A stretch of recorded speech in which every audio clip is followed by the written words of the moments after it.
everyone. Welcome to my podcast, Judy Howard is Making It Happen. This episode is called Daydream or Prayer. Pick one. The future belongs to those who believe in the beauty of their dreams. That was a quote from Eleanor Roosevelt. And if prayer doesn't work for you, why don't you try daydreaming? When was the last time you remember daydreaming? Can you remember when you dared to ask, what if? What if? The other day, to meet my low bar of exercise that I had set for myself, I was walking on an easy path through the park. And approaching me from the opposite direction was a group of boys. And as they passed me by, I said hi. And to my surprise, one of them meowed at me. And the other boys just said hello. And I thought to myself, kids today, what is wrong with them? He's too old to be acting out.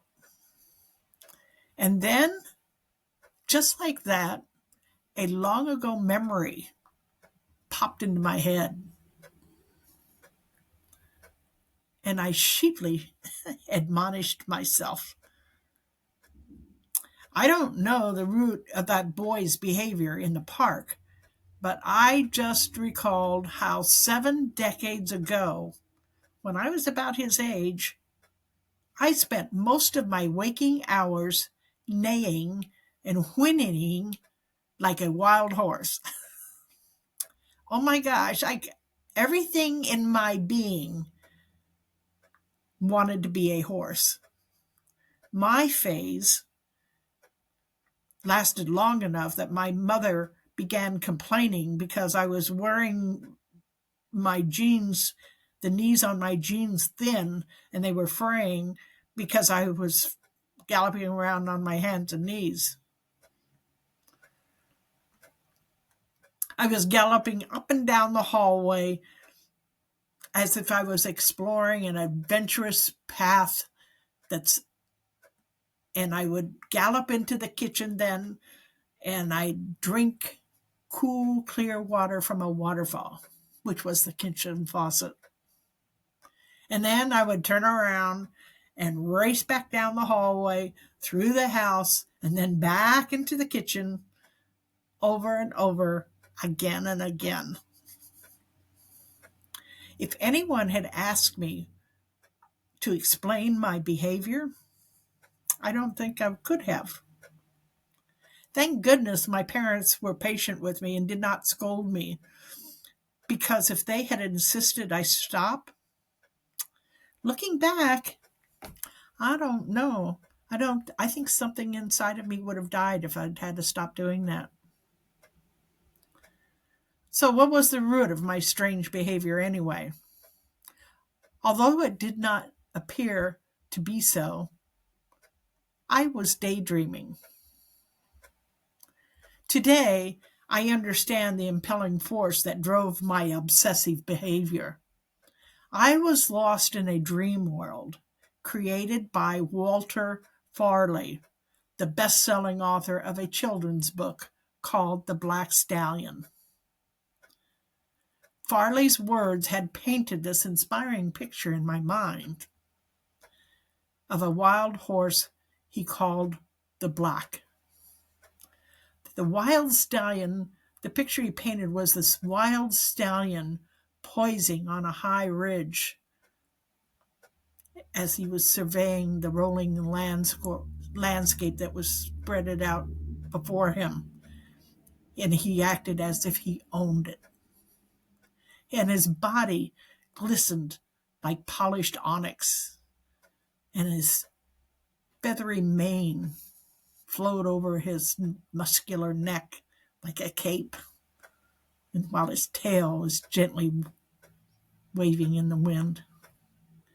Everything about that black made me want to be him. His challenging stance, his head nodding proudly, exhibited a strength and a courage that stirred something deep inside me.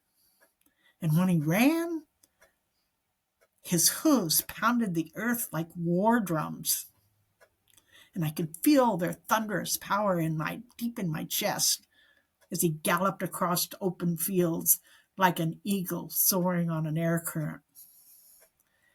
All I wanted to be was that black stallion. Every Christmas, I asked Santa for a horse.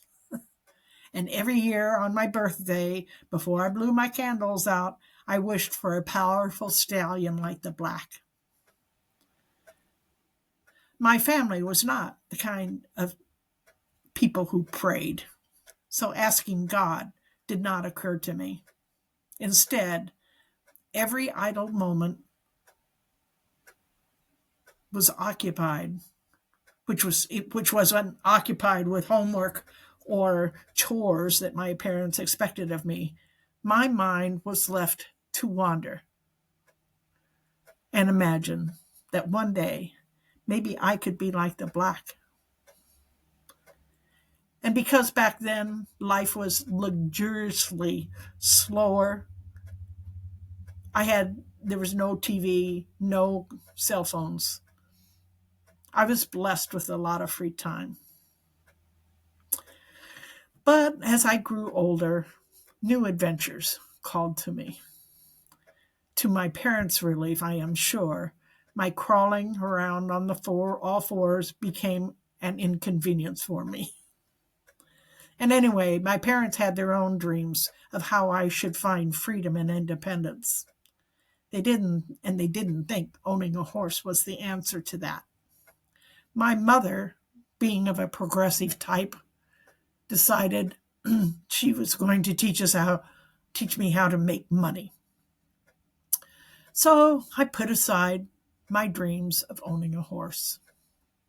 But rest assured, if we have had the luxury of creating delicious dreams, even if we turn down a different path that seems to lead us in an entirely different direction, our dreams never die.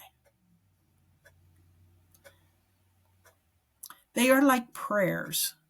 They take shelter into some cave of our soul, I believe, where they remain like a sleeping bear, and they wait. How about you? Do you have a sleeping bear inside of you? Has my story poked him, stirred him awake?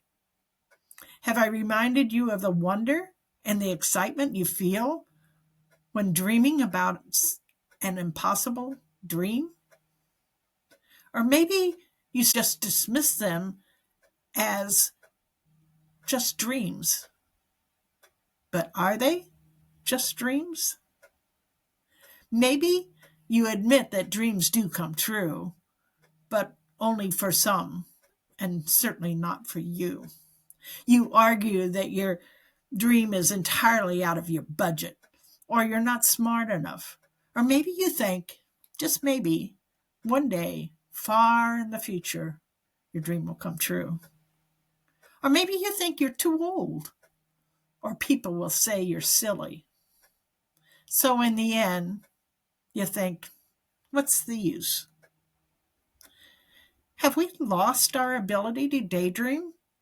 And if we are the praying type, have we decided even God thinks we are silly to dream? We have been told, be practical.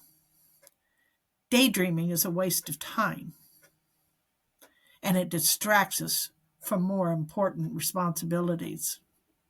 The fact is, we have been told these things so often and for so long, we have come to believe that it is true. But they are wrong. Science is proving that daydreaming, like prayer, nurtures our hearts and our souls. Daydreaming allows us to get in touch with who we are and what we desire to be, our authentic selves. Daydreaming, like prayer, allows us to go quiet, to listen to that small voice, which I believe is our soul, encouraging us to entertain the idea that maybe, just maybe, the impossible is possible. As you listen to me, doesn't just entertaining the idea of daydreaming make you wonder? Moments of awe and wonder are such delightful experiences, don't you think? They are free, you know. You can't buy them. And when we let go of the noise around us and let the possibility just tickle us, our lives are enriched. Awe and wonder last forever. They are like love. You can call up the feeling anytime. Imagine the last sunset you witnessed, or imagine your first love. No matter how long ago they occurred, that same joy floods into your veins just like it did the very first time you felt it.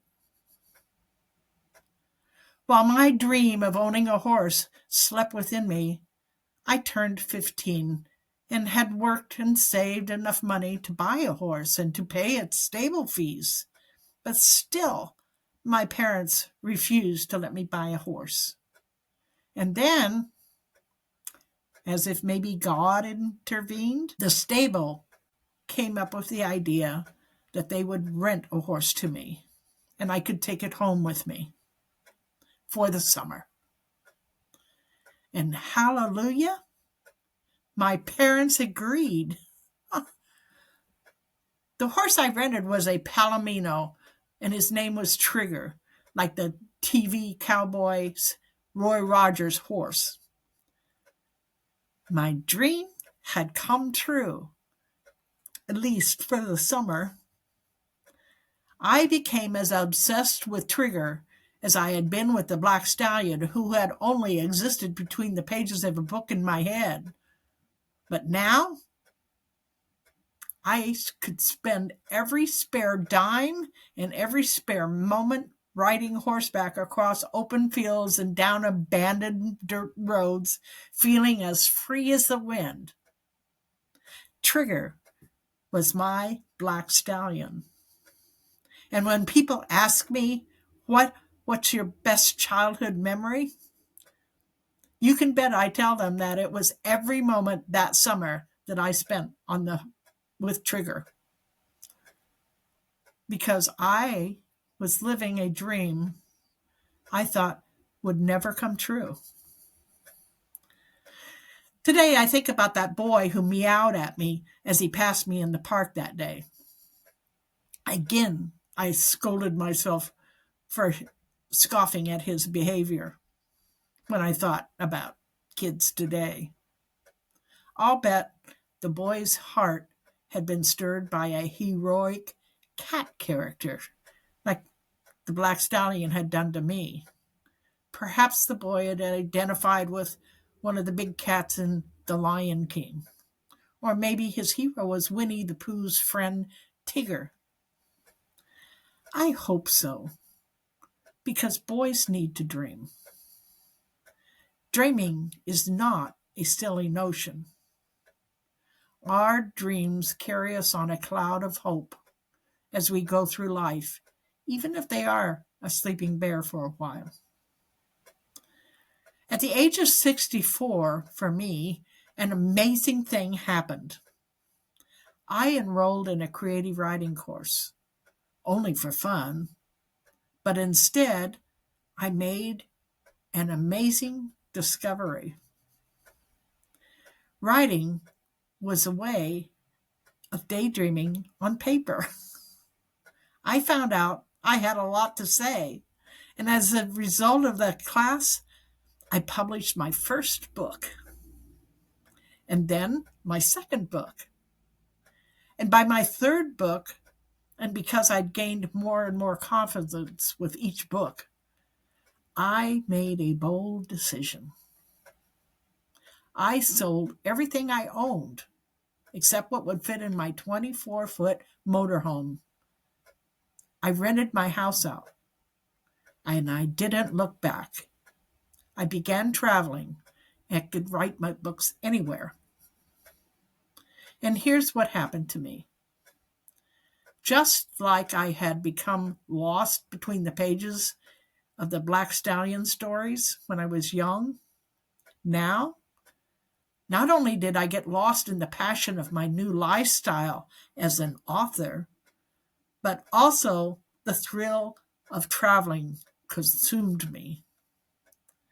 And as I rolled down the open road in my motorhome with my cat for company acting as my muse, I realized I had just reinvented my childhood dream. Once again, I was free. I was visiting beautiful places, meeting amazing people, and all the while doing book signings and presenting writing seminars to aspiring writers. Wow, right?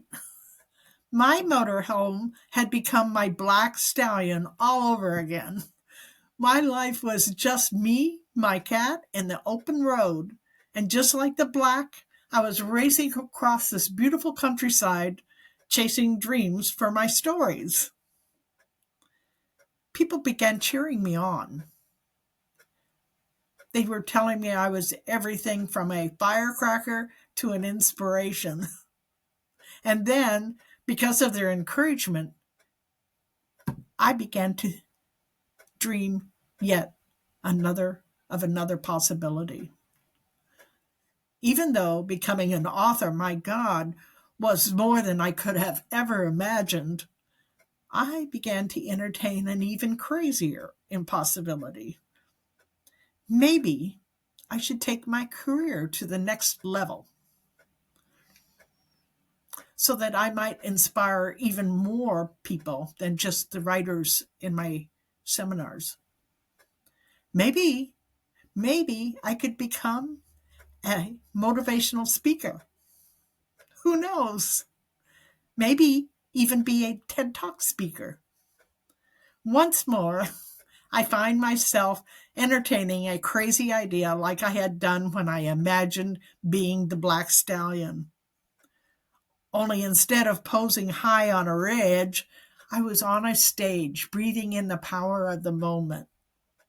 And just like the black, I wanted to stand up for or against whatever came my way. Science is backing up the ideas that daydreaming, like praying, is vital to a satisfying life. They are proving daydreams, like prayers, are the seeds of our future. They are the path to becoming our authentic selves. And when we nourish and coax our ideas out of the private corners of our hearts, we are realizing that these daydreams, like prayers, produce a flavor in our lives, like strong values, courage, freedom, and moral character. And these are all a delicious recipe that guarantees happiness and longevity. So as I speak to you today, I am on the backstretch of my life, soon to turn 80. And although I have never been the praying type, I have never given up on daydreaming. Today, I believe no matter which choice you make, daydream or prayer, the results are the same. Prayers or daydreams, they both come from the heart and lead you to your authentic self and God's intention for you. What about you? Are you ready to invite the wonder and awe of daydreaming into your life? Come on, let's make it happen. If you don't want to choose prayer, choose daydreaming. No worries. Just like a prayer is answered, so will be your impossible daydream. It did for me. I'm Judy Howard, and I am making it happen. And before you go, I want to thank you so much from the bottom of my heart for listening. And to quote the famous podcaster Mel Robbins, I want you to know that I appreciate you. And if no one has told you today, I love you. Thanks again for listening, and see you next time.